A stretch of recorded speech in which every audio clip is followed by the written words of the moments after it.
when historians, if we hopefully survive all this, I think they'll look back at these years and say that the war had already began. So you could argue that we already are in the middle of a new world war. We already are in the middle of a new world war. This ominous statement was from Thomas Fazi, journalist, author, and filmmaker. But could he possibly be right, or is this all doom and gloom? Let's look at some circumstantial evidence. It started with some papers.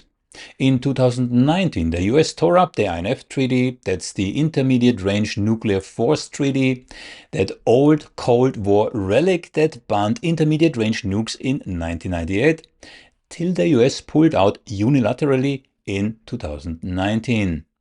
And Russia? They held back. They said, we'll pause, we'll wait, no deployments, a voluntary moratorium. But Washington didn't pause. It tested new systems, began prepping Europe for redeployment, Germany signed up, hypersonics were on the table. The Pacific theater was on notice. Still, Moscow called for reciprocity but got only silence from the West and NATO. But now, the gloves are off. Russia said, if you don't hold back, we won't either. And just like that, the moratorium was dead. Russia officially ended its voluntary moratorium of the deployment of intermediate-range nuclear-capable missiles on August 4th, 2025. That's about 2 days ago. On that day, the Russian Foreign Ministry declared that, and I quote, the conditions for maintaining a unilateral moratorium have ceased to exist. Dmitry Medvedev publicly confirmed the decision. That's the military or external side of it. Now let's zoom in right into the heart of NATO territory, inside Europe. While unelected bureaucrats like Kaja Kallas and Ursula von der Leyen edge us closer and closer to a nuclear confrontation with Russia, this is something most people don't really realize. What are they doing behind the scenes to make this happen? Well, I can tell you what they're not doing. They are not preparing you for peace. They are preparing you to accept war. Not by debate, not by vote, but by manufacturing consent. And how exactly does this work? That's exactly what I dig into with Thomas Fazi in this interview. But before we even get there, here's what you really need to understand. You are already under attack. And that attack isn't coming from outside your borders. It's coming from within. And it's coming from 3 directions. Very briefly, first, there is NATO's cognitive warfare program. Not a conspiracy theory. Their own documents describe it as a way to shape what you think, how you interpret reality, and consequently how you act. Their words, not mine. Second, there is this new European Council resolution CSFP 2025/966. And I know it sounds dry, but it gives unelected officials like Kaja Kallas the power to freeze your assets. I mean, imagine that. Block your travels, even within your own home country. And wreck your life just for thinking differently than the architects of NATO's worldview would like you to. There will be no court, no vote, just a political kill switch. And it's already happening. And then still there's the third front, which came recently in the news, especially in the UK. Digital ID systems tied to basic internet access. That means anything you read, say, post or share is tracked. It's tied to your name, your face, your device. And if your views don't line up with the dominant narrative, you can be locked out financially, digitally, socially, just like that. But think about it. On the flip side, it also means Orwellian-style censorship. If you only can access information that is pre-approved by an all-seeing, omnipotent and government-aligned algorithm, you no longer get the full picture. Do you see how these 3 control mechanisms align and that combined, they're much stronger than the sum of their parts? Now, I've already broken down those 3 pillars of population control in full detail. You'll find the links to both the videos and the more detailed Substack articles in the description below. I highly recommend checking them out. But back to Thomas Fazi. He's not just another commentator. He's become a target squarely in the crosshairs of today's elite-driven NATO doctrine and the media apparatus pushing for confrontation. According to Thomas himself, the campaign goes far beyond ideological disagreement. It's personal.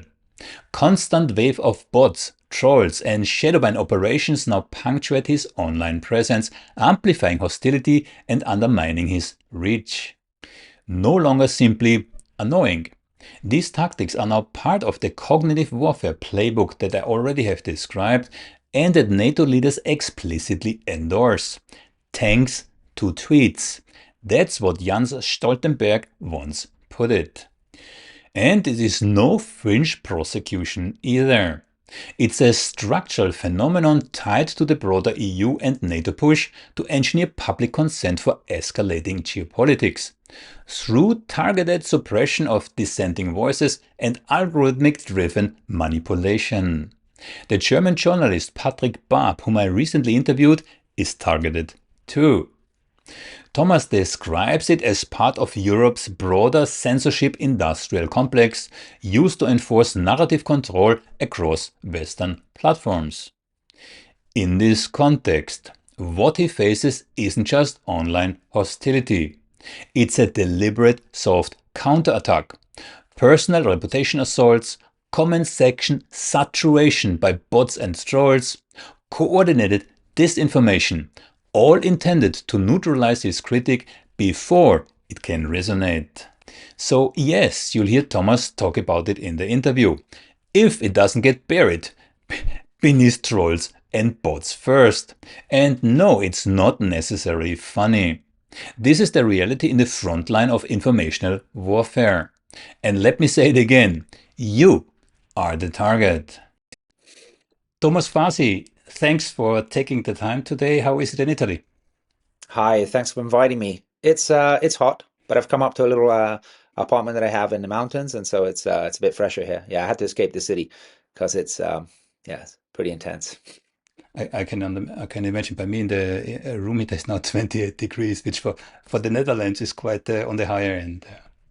No, that Okay, would be very cold here. yeah. Thomas, I had a look, and you are quite a prolific journalist. So first of all, I have here your website, thomasfazi.net. I see that you wrote a number of books, The Battle of Europe, Reclaiming the State, the second book, Reclaiming the State, then the COVID Consensus, and then 2 books in Italian, I believe, Una Civile Possibility, Una Mm. Civila, Una civiltà Civiltà possibile. Yeah, Possibility. una civiltà Okay. possibile. Yeah. And another one. So I don't break my tongue with the other title. Okay. That's fine. Now, in addition, you are a regular columnist and contributor to Unheard, to Compact, to Green European Journal, to E-International Relations. And please feel free to correct me if I'm wrong. These days, I mostly just write for Unheard and Compact. So that those are my regular outlets these days. I've written for a lot of outlets Yeah. over the years, but nowadays I mostly write for Unheard, which is a British magazine, and Compact, which is an American magazine. And then I have my Substack, which is thomasfazi.com. Exactly. I just wanted to go there. I have your Substack page actually open, and I saw that the topics that you discuss are pretty diverse, right? Mm. From Kaya Kallas, I also published a piece about her. We can talk about actually about Kaya Kallas if you want. Sure. Lavrov, Moscow calls for lasting peace. Europe died in Gaza. Very interesting. So it's a wide range of topics. And what, of course, made me interested in you is your critical stance, your stance against the mainstream narrative that actually is the one common thread that goes through all my guests.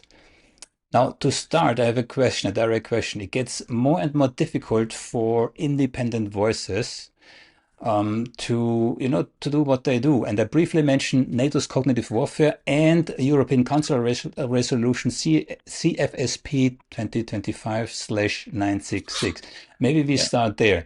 Did you so far experience any of those countermeasures of the state?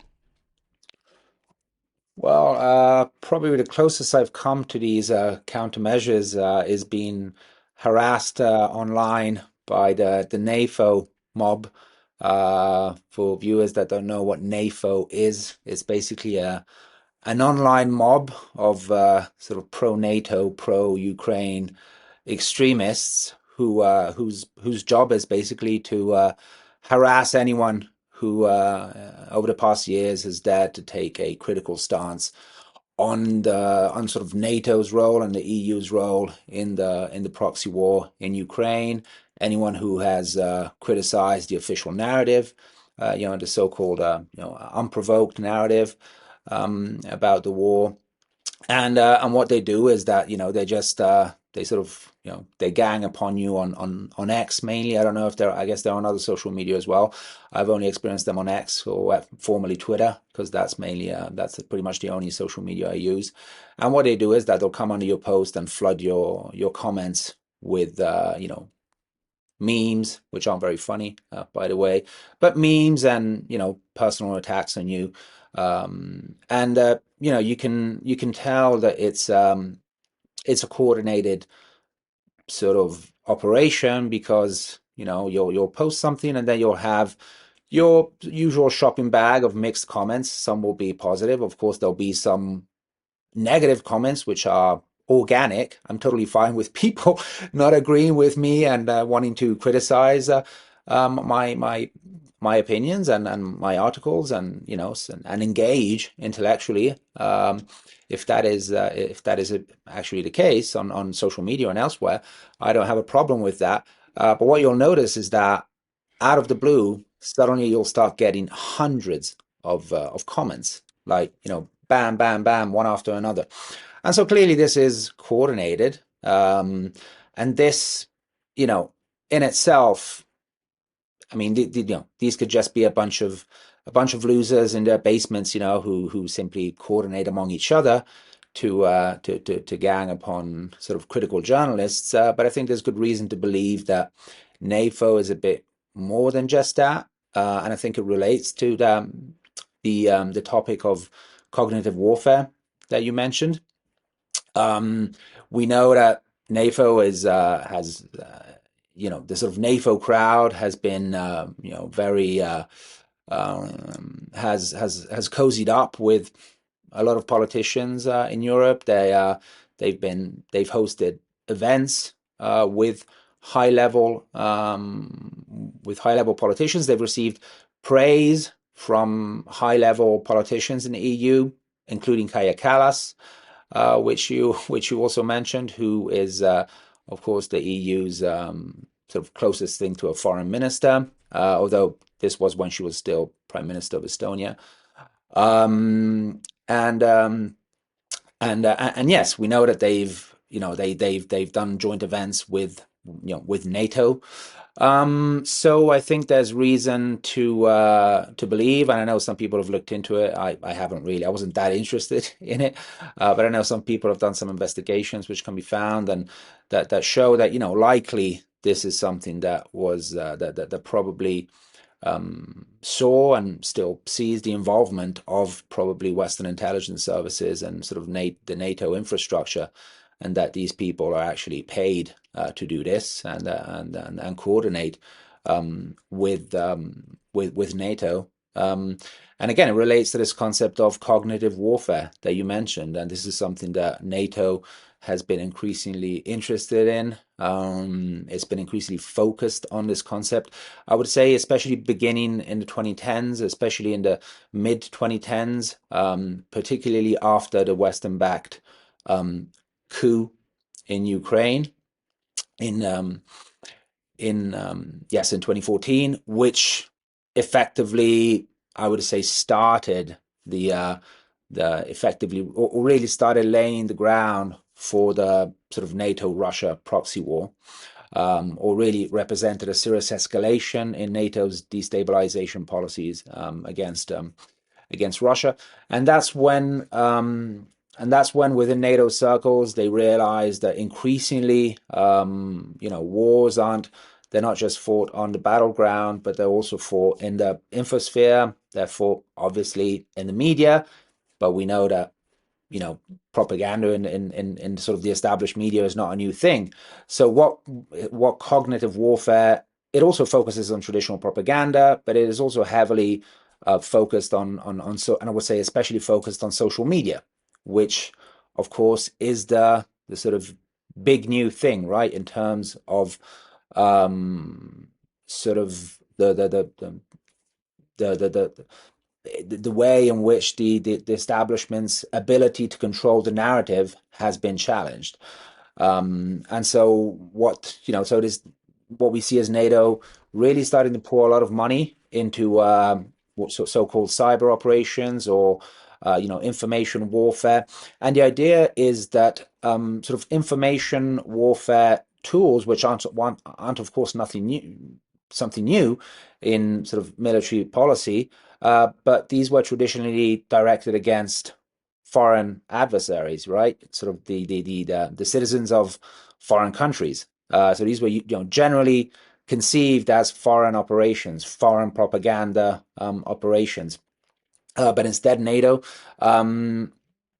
starts to elaborate on the need to increasingly focus these intelligence and information warfare operations on Western populations. And so the idea is that these hybrid these forms of hybrid warfare should no longer be reserved just for enemy countries, but should be reserved domestically and should be targeted at especially, I would say, domestic populations. And so it's essentially, I would say, the evolution of war propaganda, which of course has always existed, but it's mainly operated through control and influence over the traditional media, which we know that the legacy media, they've always been cheerleaders for war because they've been co-opted a long time ago by entrenched sort of interests. So that's nothing new.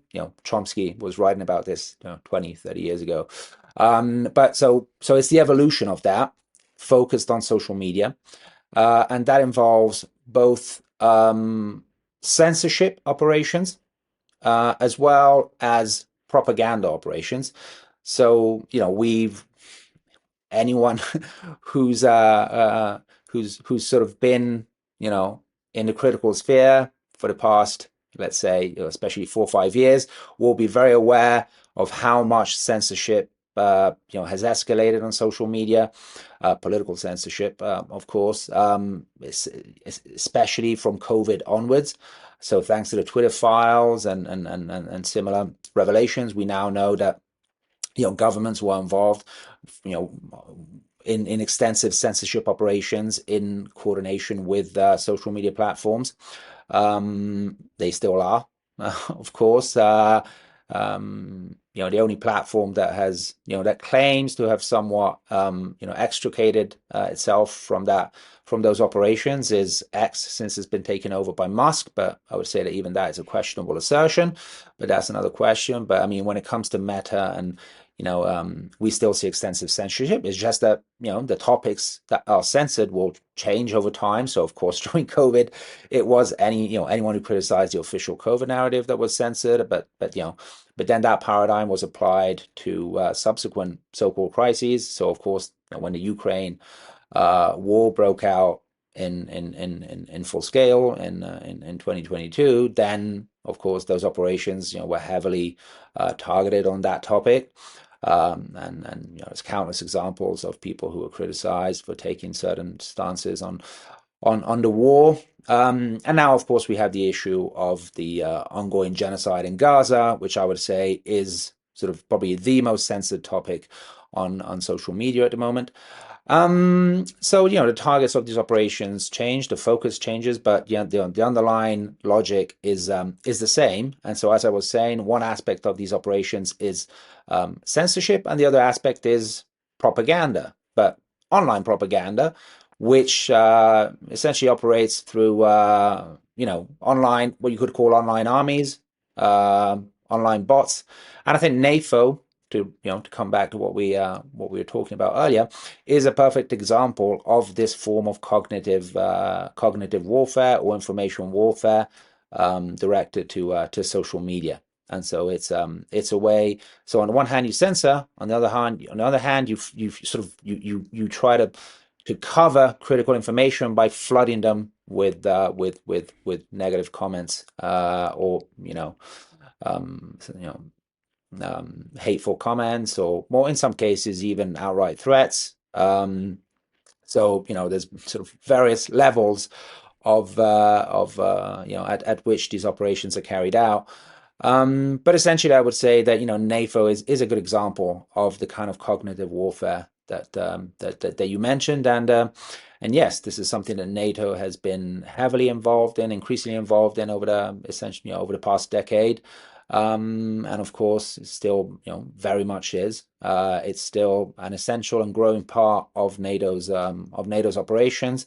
And in fact, I think we can argue that even to the extent that the real first crisis where these online intelligence operations were deployed was COVID, and I think that points to the fact that a lot of the sort of information management around COVID was essentially managed at a military/intelligence level, involving NATO in many respects.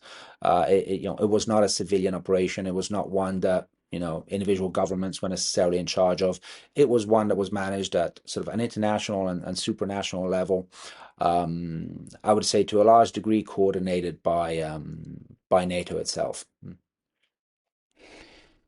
Very specifically, NATO's cognitive warfare started in 2022. Officially, I have the whole document. I read the whole thing. They simply added another zone of battle. Yeah, land, water, sea, space, cyberspace, and now the human brain. And as a behavior analyst, I have to say these are very sophisticated techniques and methods they're using. And the big advantage is, while Goebbels, for example, they had one radio message that Hitler sent out via their radio. Now it's different. Now they can pinpoint exactly based on your social media profiles, based on your psychological profiles, based on your digital fingerprints, they can pinpoint the message. Yeah? And that's the danger. So that's one side. Yeah. That's the propaganda thing. Very briefly, CFSP, so European Council Resolution CSFP 2025/999, sorry, /966. It virtually criminalizes dissent. Can you talk about it? Yes. So, when we talk of cognitive warfare, we're still in the arena, in the realm of what you may call sort of soft tools of coercion, right? So as we were saying, they're simply sort of evolutions or in the propaganda toolkit. But we're still talking of something that still falls within the boundaries of what we could call so I would say soft power, let's put it that way. But I think and that of course is very worrying in itself, because it signals just the extent to which elites feeling that they're losing control of the narrative, and feeling increasingly desperate at the fact that despite despite all the propaganda, despite the fact that they control pretty much all the media, or one may argue precisely because of this, a growing number of people are starting to see through the veil. They're starting to see through the propaganda, and so they're losing control of the narrative, which is why they're escalating all these cognitive warfare and propaganda techniques. But one may argue that they're not working as well as they would hope they are, and of course we see that in the sort of growing disillusion, and I would say outright sort of opposition and anger at at mainstream parties, at established politicians. We see it in the rise of so-called populist or anti-establishment parties across Europe. So all this signals that there's sort of a growing dissatisfaction, and part of it is driven by a very radical distrust of the established media. But I would say that people are also sort of becoming increasingly aware also of how information is shaped and controlled on social media.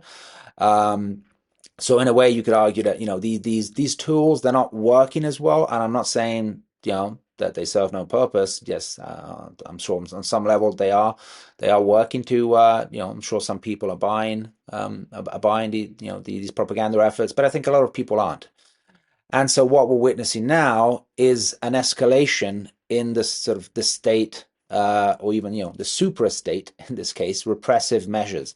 And so, once propaganda no longer works, then that's when you have to escalate into outright repressive measures, and that's exactly what we're seeing. So, in the face of the loss of control of the narrative by sort of established elites, that what we're seeing is that they're increasingly resorting to, yes, very repressive tools, and I think we saw a dramatic escalation in this sense in the recent European Council ruling that you're referring to, which is essentially the latest. Well, I think there's been another one since then. This was the 17th, I think, sanctions package. And what happened is that for the first time, what they did was sanction. Sanctions are generally reserved for. I mean, it's essentially it is born as a trade tool, right? Sanctions are essentially a trade tool of coercion, but they're essentially, historically, traditionally, they've been directed at foreign companies, increasingly foreign individuals that are said to be tied to, foreign governments that Francesca Albanese. start hostile Francesca foreign Albanese. governments. Yeah. Foreign, essentially Russia and China these days, but not only. Yeah. But what happened in this latest sanctions package, which is incredibly disturbing, is that they sanctioned three EU citizens, two German journalists and a Turkish journalist living in Germany, essentially accusing them of spreading pro-Russian propaganda. And again, this is terrifying, because what this involves is essentially that these individuals have had their bank accounts frozen, and even more sort of dystopianly, they're essentially barred from entering or traveling through the entire territory of the European Union. So what that basically means is that the two German journalists, who are currently, I think, living in Russia, or in Russia. Yeah. I think they're both living in Russia. They're reporting from Russia. Previously, they were reporting either from Russia or from the Donbass or other eastern regions of Ukraine. They're basically not allowed to come back to Europe. There's a clause in the sanction in the ruling that says their home country, Germany, may allow them to return, even though it's not clear how they would do that, since that would involve flying over other EU countries, which they're you know uh, essentially barred from doing. I guess they could enter via sea potentially, though I'm not sure if EU maritime territories apply.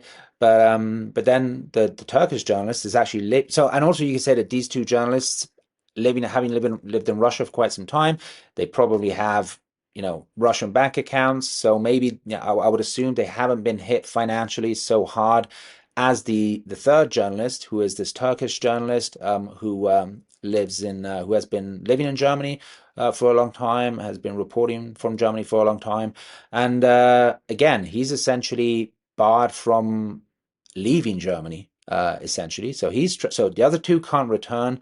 Effectively can't return to Germany. I mean, and even if they were to return to Germany, why would they return there with the likelihood of never being able to leave their country again until the sanctions are lifted, at least? And then you have this third journalist who is essentially now trapped in Germany. But even worse, he, as I was saying, he's had his bank account frozen, and this is someone. The last time I checked, his wife was in the last stages of a pregnancy, so they're expecting a baby, And what this sanction means is that he can't access his bank account, and so he has to go through a process where he has to ask for permission to essentially, I don't know, buy goods, buy basic goods, buy medicines, and every euro he wants to spend, he has to ask permission for. And he's going through a real hard time. And this is terrifying. I mean, clearly, regardless of what, of whether one thinks that, these people are spreading pro-Russian propaganda or not. I mean, that's not the issue, in a sense that it shouldn't be illegal to spread pro-Russian, so-called pro-Russian, talking points, because that means that anyone who essentially goes against the narrative on the Russia-Ukraine war can be sanctioned for allegedly spreading pro-Russian propaganda. So any critical opinion about the war falls under this umbrella, potentially can fall under this umbrella of pro-Russian propaganda. And then it also, I think the third journalist is even more interesting, the Turkish journalist living in Germany, because most of his reporting isn't even focused on Russia. So he was running this media called Red Media. And in fact, it actually ran quite a few articles that were critical of Russia's invasion of Ukraine. So there's nothing that you could even count really as even pro-Russian talking points. But he was very focused on covering the pro-Palestine protests in Germany. That he was basically the only media that was covering these protests, because they were completely essentially censored on the established media. And so clearly, that's what he's getting targeted for, even though they accuse him as well of spreading pro-Russian propaganda. Clearly, what they're targeting him for is simply for, in his case, going at, covering these protests and simply giving voice to the sort of pro-Palestine movement in Germany, which is very, very heavily repressed. I mean, Germany is probably the country that has gone the furthest, maybe alongside the United States under Trump, in censoring pro-Palestinian voices. We've seen, high-profile intellectuals and and diplomats and even UN representatives, people from Yanis Varoufakis to Francesca Albanese, essentially being, not being allowed to participate in pro-Palestine events. I think Yanis Varoufakis is actually barred from entering Germany for X number of years. So what we're witnessing is really an incredibly disturbing escalation in the establishment's attack on free speech, on dissent, and this is just the beginning, And so really, what we're witnessing is really our so-called liberal democratic elites going full on mask off, and really revealing the sort of the true nature of how power operates in so-called Western liberal democracies, where when the going gets tough for them, then all those rules and guarantees that supposedly were put in place to guarantee people's civil and constitutional rights can be simply brushed aside. And of course, this isn't new in itself. We saw all the, pretty much every sort of civil right brushed aside during the COVID era in the name of, fighting the virus. But now we're simply seeing an escalation of that paradigm, really. So what we're witnessing on a sort of larger scale is really sort of the West's collapse into full-blown authoritarianism and fascism. And of course, in the European context, the European Union is playing a crucial role in this, in a sense that it, by essentially acting as a supranational power that is, completely immune to democratic accountability, is completely immune to any kind of democratic pressure. It is now able to essentially sort of impose these draconian authoritarian policies across the board, across all of Europe, even against the will of, potentially individual governments. Although, what is happening in this case, for example, is almost certainly the German government, the new German government under Merz, working hand in glove with the institutions in Brussels to clamp down and using the EU institutions to clamp down on dissent.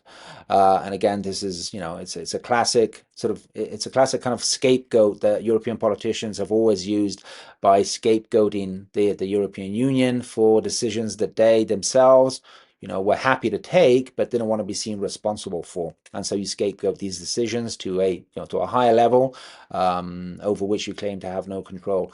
And I think this really highlights just how, I think it really reinforces the kind of the arguments that myself and others have been putting forward against the European Union for many years, criticizing this, the anti-democratic, authoritarian, technocratic nature of the European Union, which was already very clear, years ago. I would say decades ago. So what we're seeing is simply sort of, the end stage of a project that was anti-democratic right from the start. But I think what we're witnessing now really reinforces sort of, those criticisms that many people have done, and including many people from the left. I mean, I come from the left, and most of the criticism that was directed at the European Union used to come from the left, and we were accused of being from our sort of fellow leftist comrades, who generally have always had a very favorable view of the European Union, a very naive view, but a very favorable view of the European Union. We were accused of being fascists, reactionaries, nationalists, for criticizing the European Union. And now I think a lot of people on the left as well are realizing just how dangerous this institution is. I mean, it's essentially an empire. The fact that now you have, institutions in Brussels which can essentially ban someone from the entire European continent. I mean, it's just insane. I think it really highlights just how insane it was to give so much power to this institution. Not to mention, of course, now the sort of insanely warmongering approach that the EU is taking towards Russia, and I would say towards sort of other so-called competitors more in general. So what we're witnessing now is essentially the European Union's, I would say, fusion with NATO. And so what we have is the EU and NATO essentially now representing a single political military bloc, which is also a very, very dangerous and disturbing development. You said a lot of things, but I would like to, one last time, I would like to add a couple of things to this European Council resolution, right?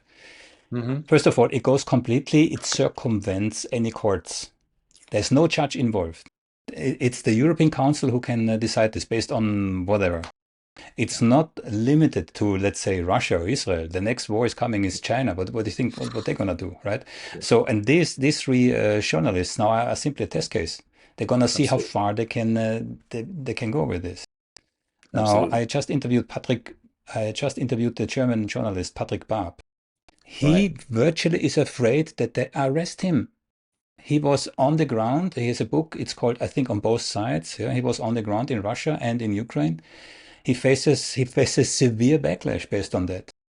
So they really try to, so on a structural level, they try to really stifle any voices that go against the mainstream narrative, and that's really dangerous. That's really dangerous because we are going into authoritarianism, and we are going into more war. So this is a very dangerous time. Which gives me a perfect segue into the film that you made about, it was in 2010, hallelujah, it's already 15 years ago. Standing Armies, okay? Now, we need to encapsulate this a little bit. So before I ask my questions, maybe you encapsulate what's the key theme of the documentary that you made. Right. So what drove us to make this documentary is the fact that in 2007, the US announced that it wanted to build a new military base in northern Italy, up in Vicenza. And this, this would have been yet another US base in a country, Italy, that already hosts close to 40 US military installations, including major installations, including major US and NATO bases, which play a critical role in sort of the US's policing, so to speak, or these days I would say violent bullying of the Middle East in particular. So the Sixth Naval Fleet is headquartered in Naples. The main drone base for U.S. Middle Eastern operations is based in Sigonella in Sicily, and one of the major U.S. Air Force bases in the southern flank is in Aviano in northern Italy. That's where many of the bombing raids on former Yugoslavia were carried out from. So Italy is already sort of a country heavily occupied by U.S. bases, and so which Italians have always been aware of, and which have always been sort of at the center of, I would say, pretty widespread opposition. I think a lot of people ponder why, after 80 years after the end of the war, which yes we lost, but it's been 80 years, why we still host tens of thousands of U.S. soldiers and tens of dozens of U.S. bases. And so when they announced that they were going to build this very big, in fact, a new base in Vicenza, it sparked massive protests. And on one occasion, I think there were about 100,000 people who demonstrated against this base. And so at the time, I was involved in documentary filmmaking. And so me and a friend of mine, we decided, we began by following the protests. We just thought it would be an interesting topic to cover. And that then sort of expanded into a wider exploration into this network of U.S. bases. Some people may not know that, but the US today still operates around 750 military bases in around 80 countries. This is by far the largest military empire that's ever existed. No other country in the world, no other empire in the past has ever come close to this, and neither does any country, including major powers today, come close to it. Most countries operate maybe a couple foreign military bases. China has one in Djibouti in Africa. Russia operates, I think, about 24. France has a few in Africa, but it's an increasingly dwindling presence since they're getting kicked out from a lot of their former colonies in sub-Saharan Africa, which is, of course, a very welcome news. But that's about it. So really, this is a global military empire that is completely unparalleled and historically unprecedented. And we thought it would make an interesting topic for a documentary. And yes, it was. It ended up, being, I think, it's a film that I'm very proud of. It's a film that was also relatively successful. I think we sold it in about 20 countries. It's been viewed more than 1 million times on YouTube. And I think, for a lot of people, it wasn't that film was, and if they haven't, for those that haven't seen it, may still be an eye opener. Because really, it's important to understand just how central this military network has been in sort of America's strategy of global dominance over the past 80 years. I mean, it's what has allowed the US to engage in countless wars and bombing campaigns in about 40 countries over the past 80 years alone. But of course, it's not. Military bases aren't just about waging war, even though that's, of course, one of their primary purposes. But actually, they serve a lot of other purposes as well. So one of the purposes that historically they've played for the US is, for example, establishing control of oil supplies, especially in the Middle East. The Middle East is one of the regions where the US has the heaviest military presence, has had for decades and still has today, where they still play a very critical role in the US-Israeli kind of geopolitical strategy in the region. But of course, US bases also exist to have been used in the past to kind of enforce the kind of US-led neoliberal capitalist order. They've been used to, force countries to open up under military threat to US capital. It was the American journalist Thomas Friedman who wrote in 1999 that U.S. bases are the hidden are the fist, a hidden fist that that the hidden hand of the market requires to work. And I think he said, yes, the hidden fist that keeps the world safe for Silicon Valley's technologies. And it's called the United States Army, the Air Force, the Navy, and the Marine Corps, right? So it's important to understand just how crucial these bases have been. And of course, they've served other purposes as well. They've historically also served the purpose of keeping potential adversaries under check. So if you look at every major, even potential competitor, 10 or 20 years ago. I mean, America is quite forward thinking in that respect.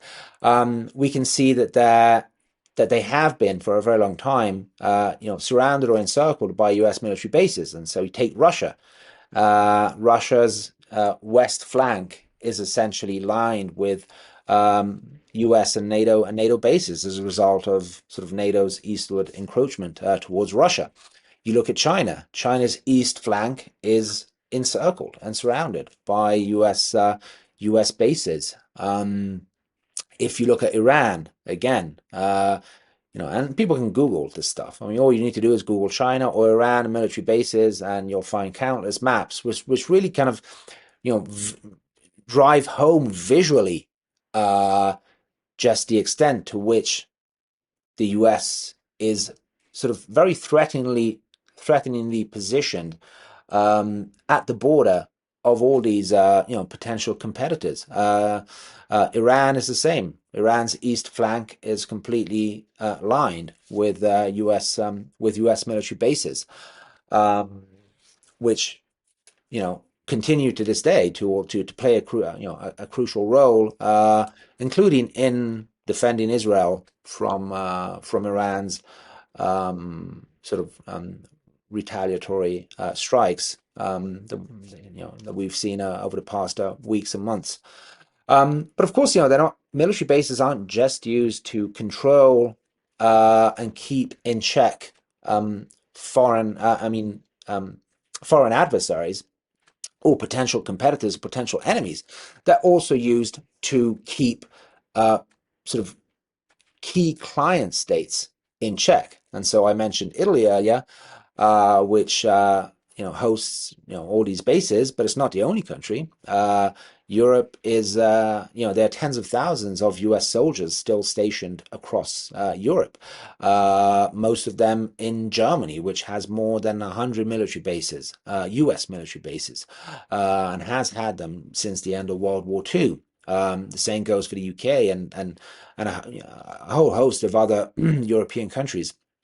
And so these bases also serve the purpose of keeping the client states in check. So when we talk of the transatlantic alliance, the NATO alliance, this isn't an alliance among equals. I mean, this is a very hierarchical system of essentially imperial control, where you have a country on top, which is the US, which controls first and foremost militarily the protectorates, the client states.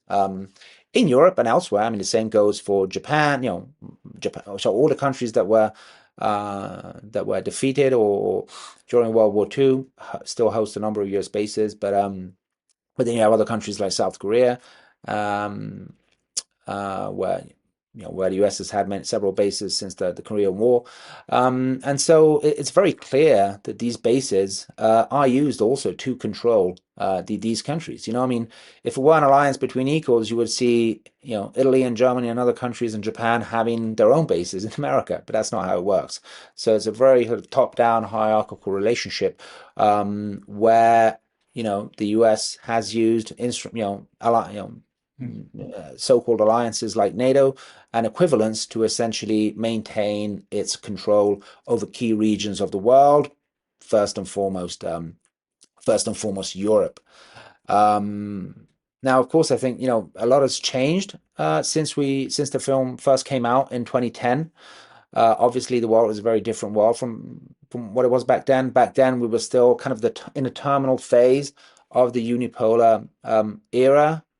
Yes, of course, countries like China and Russia were already strengthening the strengthening economically and militarily, but they still hadn't reached the kind of level they have today. They weren't still fully uh, sovereign from US interference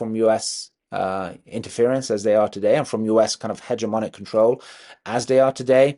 Today we live in a very different world, of course, where the kind of US-led Western order, which in different forms It's on has the decline. existed for centuries, Yeah. is in terminal crisis. Economically, industrially, financially, we've seen, the world has already multipolarized, and you see that at every level. Of course, you see it, you see it in the way the kind of China-led BRICS alliance is essentially detaching itself from the kind of the economic and financial tools that the West and the US have historically used to maintain their global hegemony. The sort of NATO's crushing military defeat in Ukraine proves that the US and NATO is completely unequipped to engage in sort of old school conventional warfare with other powers, that are militarily equivalent. And so we're in a very, when a rapidly changing world, but of course, this is why we're also living an incredibly violent phase in history, and that's because the way that the US and its Western client states are reacting to this historic loss of power and hegemony is to do whatever they can to slow down, arrest, or ideally revert this process of multipolar polarization, and they're doing that through the only tool really that they have left, because as a result of the economic and financial weakening of the kind of Western system, the tools that were used in the past to coerce nations and to destabilize nations and to really cripple nations, such as economic tools of warfare like sanctions, as we've seen with Russia, they don't work anymore. Uh, and so really the only tool that the kind of the Western empire, US-led empire, has left to try to reassert its hegemony is war. And I think this is why and so we're living this paradox where economically it's a very different world from what it was even just 10 years, 15 years ago when the film came out. But militarily, the US is still operating this very, very vast network of US military bases. And of course, it's becoming a problem, even economically. That's why we've seen, Trump trying to, pressuring European countries to step up their defense spending.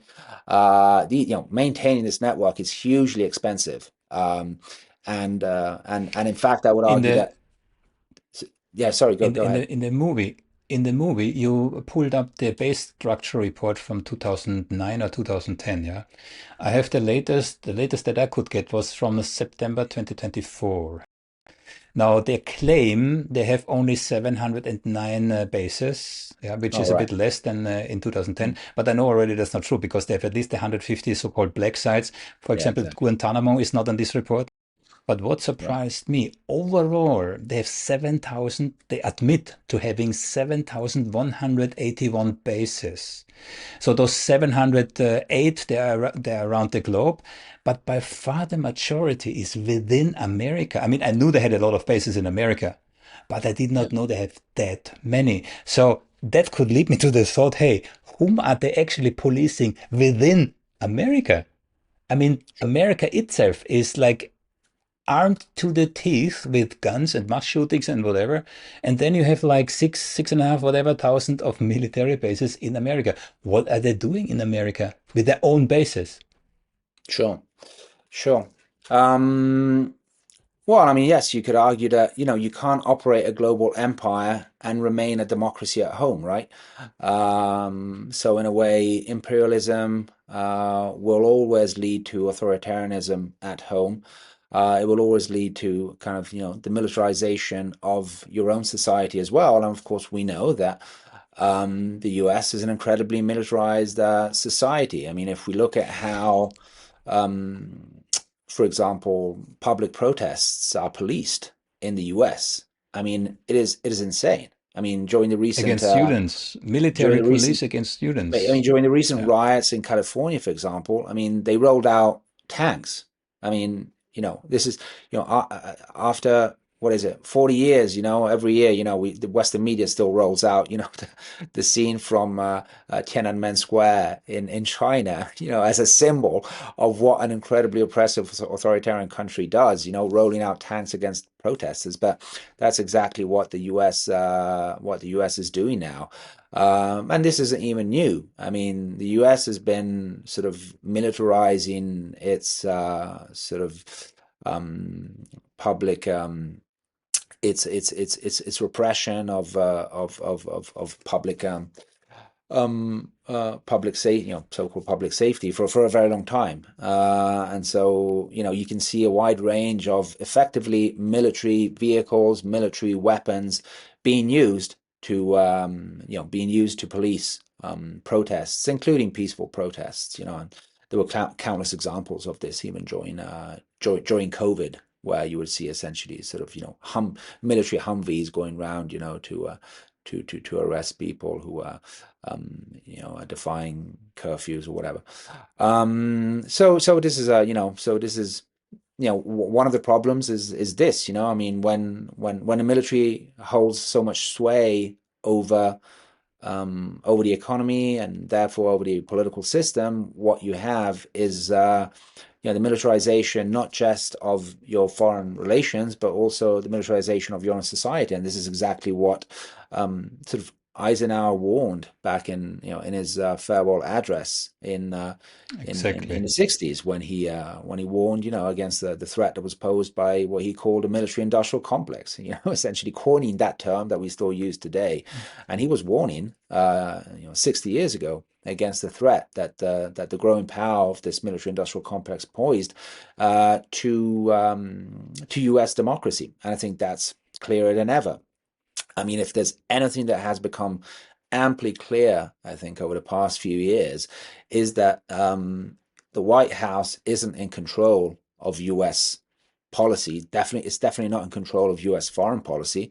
Clearly, that is, U.S. foreign policy is managed at a much deeper structural level, which transcends individual administrations and is heavily influenced by this sort of, war block of economic, financial, corporate, political interests, which is today arguably more powerful than ever. And I think this goes a long way in explaining why administrations change over the years in America, and including administrations of very different, on the face of it, very very different administrations with very different political orientations and stripes. Take Biden and Trump. The two couldn't be more different on the face of it, right? Politically, but in fact, when it comes to foreign policy, we've seen virtually no change in this, throughout this transition from the Biden to the Trump administration, especially when it comes to Ukraine, which was sort of the one topic that Trump had promised to. The one war that Trump had really very clearly promised to bring to an end, and that clearly hasn't happened. And I think that's for a number of reasons. But it ultimately boils down to the fact that Trump isn't in control of foreign policy. It's essentially what some call the deep state, what some call the permanent state. It's the permanent state bureaucracy, which manages U.S. foreign policy, and it does, and it has these long-term imperial strategies which it carries out in often over the course of decades. And I think Ukraine is again a great example. Sort of the US sort of destabilization policies in Ukraine began, at least at the beginning of the 21st century. We had a color revolution in 2004, and that was sort of between the Bush 1 and Bush 2 administrations. Then we had the 2014 coup that was under Obama, and then of course we have the first Trump administration, through which we witnessed sort of a growing kind of NATO ification of Ukraine and Ukraine's de facto integration into NATO and the supply of lethal weaponry for the first time, which happened under Trump. And then, of course, we have the final escalation under Biden, which leads to Russia's 2022 invasion. So you could say that, Ukraine, the US's Ukraine policy was carried out over the course of at least sort of two Decades. decades Yeah. across spanning several administrations. And I think this is really one of the clearest examples of the fact that, the real power doesn't lie in the White House. It lies, within kind of the U.S. imperial state. But I think in sort of the same argument goes even for sort of the U.S. satellites and the U.S. protectorate states, especially in Europe. I mean, I think it's becoming increasingly clear that the institutions of that the state operates largely independently of the sort of formal institutions of representative democracy, right? I mean, it's clearly not parliaments or in some cases even governments that are fully running the show. Again, even in Europe, even though these are not imperial states, but they're sub-imperial states, within within the U.S. imperial system, and even in Europe, I would argue that it's sort of the permanent structures of the state that really drive policy. It's not the institutions of representative democracy. To the extent that it's ever been the case, I would say it's definitely not the case. Not the case today. And so, to sum up, I would say that we're living in very very dangerous times because, again, all the US has this huge network of bases, and at a time when the US is increasingly coming to the conclusion that it has no choice but to resort to, not even coming to the conclusion, effectively acting as if it has no choice but to resort to violence to try to maintain its hegemony.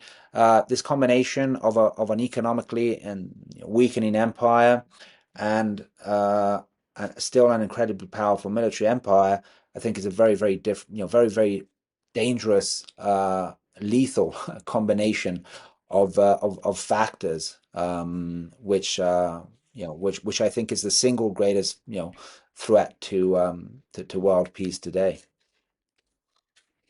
We are at the tail end of 500-600 years of Western hegemony. Yeah. And the Western power, and for myself, I try to figure out why suddenly Europe, why are they so hawkish? Why is this concerted effort in on a number of areas? But they're all in. We the West are all in. We the West, 16% of the world population have ruled this planet, and now it's time to go, right? So these powers, they're trying to stay with everything they have on top, and this is what, for myself, explains to me now German Chancellor Merz, for example, who is or was or multiple time was a BlackRock executives. Yeah, so you just said the global institutions, democratic institutions, are consciously being hollowed out, whilst the private sector, such as organizations, if you can call it like this, like BlackRock, I think it's one of the largest funds holders on the planet, take over and provide the politicians who kind of drive us into war with Russia. Absolutely. One last thing, if I may, again coming back to your documentary, because you made a crucial link. You made the link between those military bases and oil. Now it almost sounds like a cliche, yeah. So the US does the wars for oil. But it's deeper than that, because the US dollar is the world reserve currency, and it is only for one reason. It's because of the Petro Dollar, which is linked to the oil. Maybe you want to talk about this. Yes. So clearly, the US has only been able to operate this massive network, which, as I said, is incredibly resource hungry, not just in economic terms, but also simply in energy terms. The US military is one of the largest CO2 emitters in the world. So the US military itself emits sort of has a larger sort of carbon footprint than a lot of countries. So it's an incredibly huge, it's an incredibly energy hungry machine. And not to mention the fact that it's incredibly costly. Some estimates are that it costs around $50 billion a year simply to operate this foreign network of bases. But I would argue that's a very conservative estimate. I think it costs way more than that. But we're talking huge amounts of money.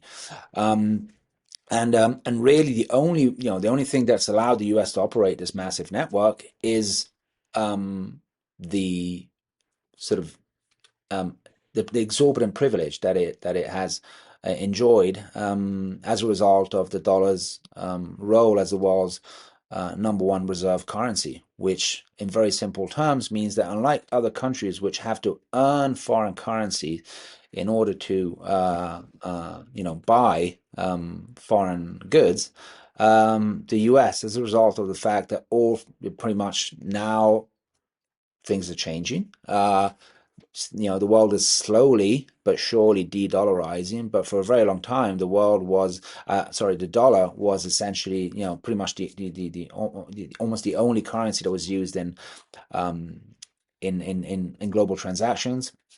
And this essentially meant that, and also, as you were saying, oil was priced in dollars, crucially, and so essentially what this meant is that other countries had to earn dollars to buy oil, but in general to buy other US goods, while the US could simply, and to some extent still does, essentially print dollars and can help itself to any foreign goods it wants, including first and foremost oil, simply by printing money.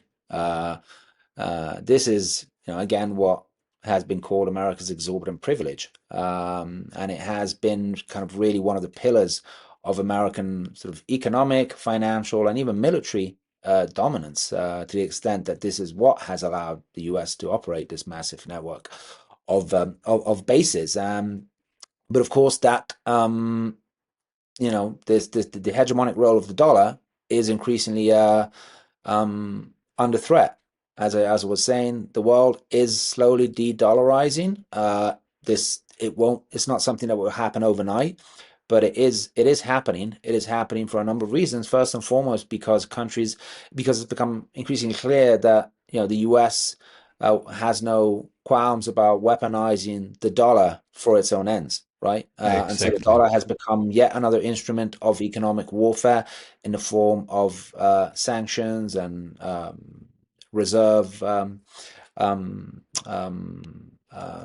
sort of the freezing of foreign reserves, as we've seen with Russia. And so countries are trying to get out of this system of financial blackmail and financial coercion, and they are through BRICS and other institutions. They are built. The world. We are slowly witnessing the creation of a post dollar international financial architecture, which which to some degree is already in place. This is why Russia has been able to survive the sanctions so effectively. This is, up until not too long ago, cutting a country off the SWIFT system, which is essentially, the kind of the international financial exchange system that most countries use, would have ensured that country would have been locked out from essentially the rest of the world. But nowadays that's no longer the case. Now there are alternative payment systems to SWIFT, and BRICS countries are already using them. And so in this context, of course, you know, it becomes crucial for, at least if the US wants to maintain its imperial sort of financial hegemony, it needs to try to, again, arrest this process of de-dollarization. And in fact, we've heard countless statements by Trump and Marco Rubio and others, threatening countries that, dare to move away from the dollar. Um, you know, this is this is just insane, and it's not going to work. And in fact, every statement of this kind simply accelerates that process of de-dollarization, because they're saying we're going to sanction every country that doesn't. We're going to sanction with the dollar every country that that dares to move away from the dollar. Clearly, this is simply sending a message that countries have to get out of the dollar-based system as quickly as possible, right? And that's exactly what's happening. Um, in this context, of course, and given the crucial role of the petrodollar, the fact that countries like Iran, which, as I said, for a very long time, as a result of agreements that was signed decades ago, largely after World War II, have priced their oil in dollars for a long time, but now they've started also pricing their oil in other currencies. So Iran, Saudi Arabia, and other countries, they're starting to sell oil to China and other countries in the yuan and in other currencies as well. And this poses really poses a lethal threat to the petrodollar system.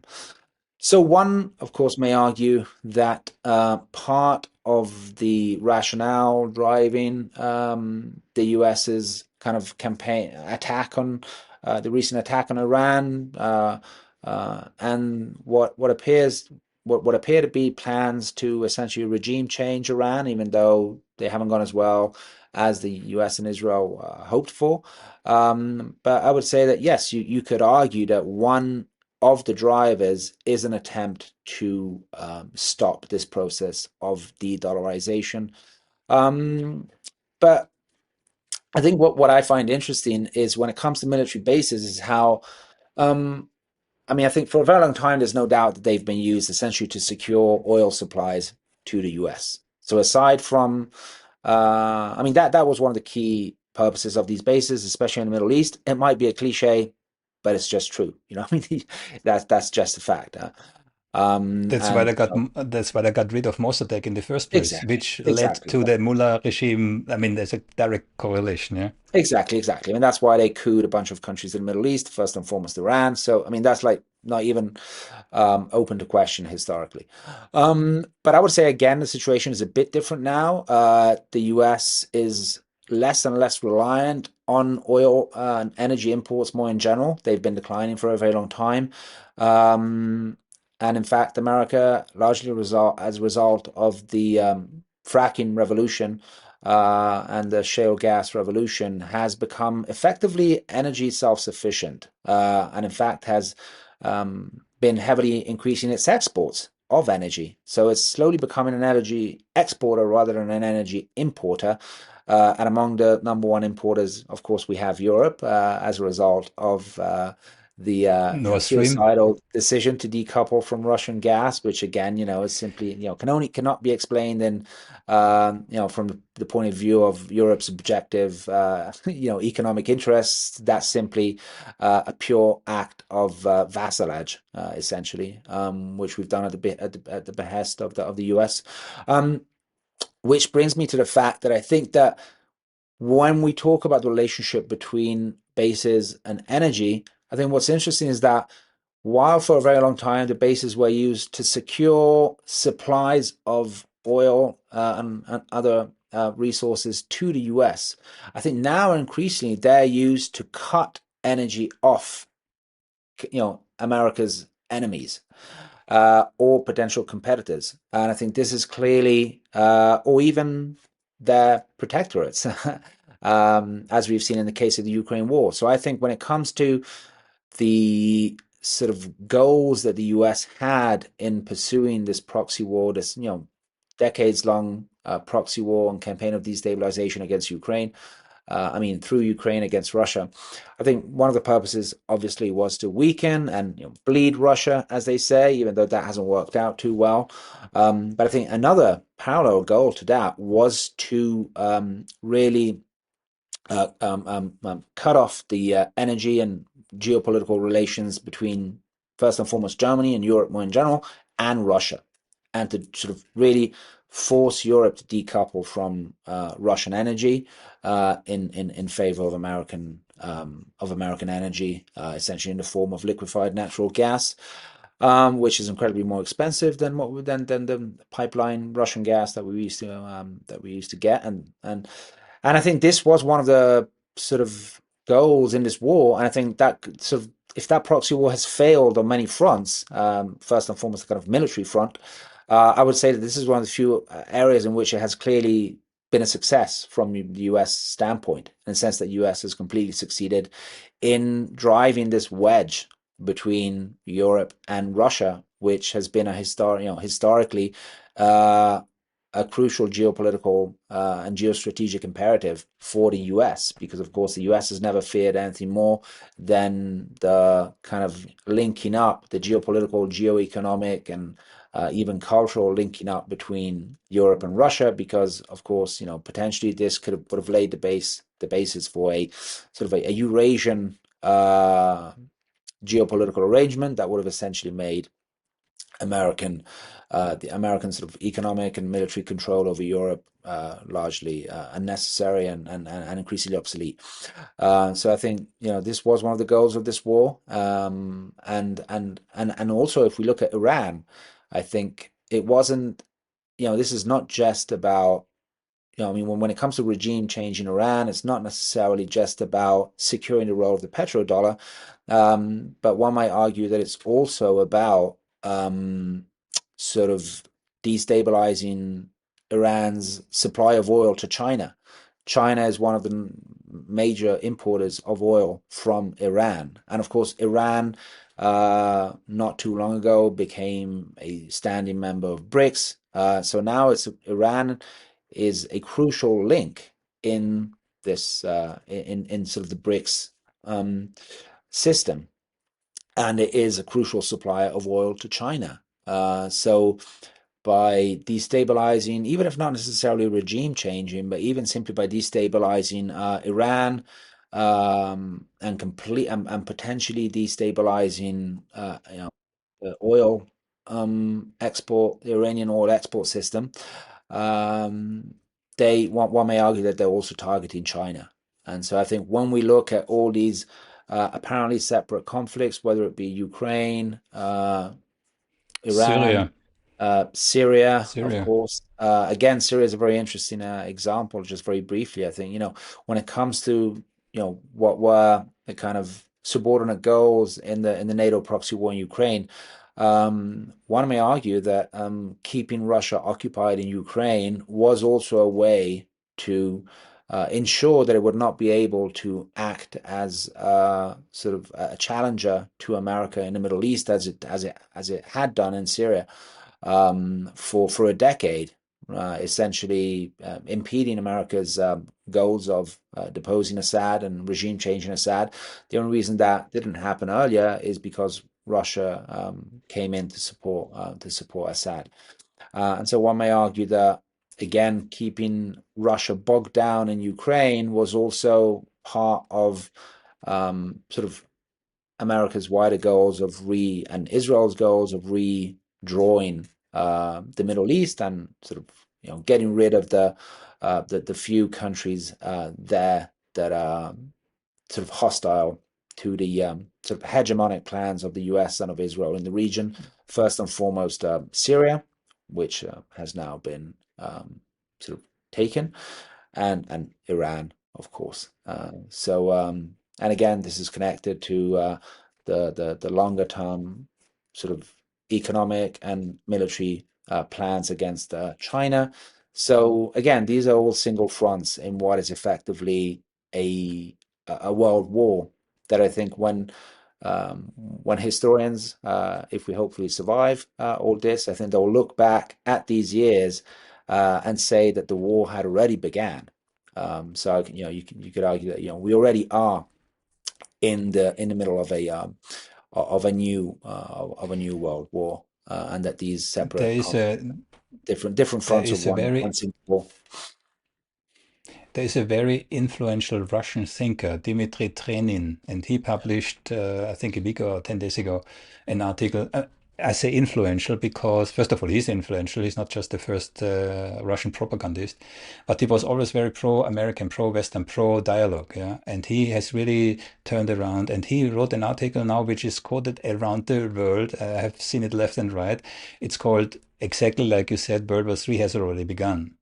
Hmm. So that's indeed the situation that we're finding in. One last Yeah. thing. I found it striking, the attack on Syria, because it kind of opened the door to the attack on Iran.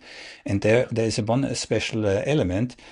Apparently, the first reports I got was that, and it's from Syrian commanders, which were apparently instructed to leave battle-ready battalions behind, all the equipments, everything. That was Yeah. step one. Step two was that apparently Assad then gave secret information from Syria to the Israelis so that they allowed him to flee to Russia, which then enabled the Israelis in the first 3 days after this terrorist on whose head was a 10 million bounty took over. So in the first 3 days, Israel Yeah. destroyed 80% of Syria's military. Which again, exactly like you said, you cannot see these things in isolation. This is this fits together, right? Absolutely. So that's the world we Absolutely. are living in. And then coming back to people like you and other guests that I have here on my channel who are brave enough to speak out and to publish. And I'm sharing the point of view that I hope we all survive this phase where we are just at the beginning. This is not the end. This is the beginning of this major shift that the humankind will go through. Yeah. Yeah, absolutely. I mean, this is the biggest, perhaps the biggest geopolitical shift that humanity has ever witnessed. So, you know, predicting the future is virtually impossible. Um, and I think it's You easy have to get. kids? Sorry. Yeah, Sorry, do you have kids? I have a 7-year-old daughter. Yeah, so of Oh. course I'm concerned about the future. Um, and of course there's a lot of reasons to be disillusioned and very very worried about where we're heading.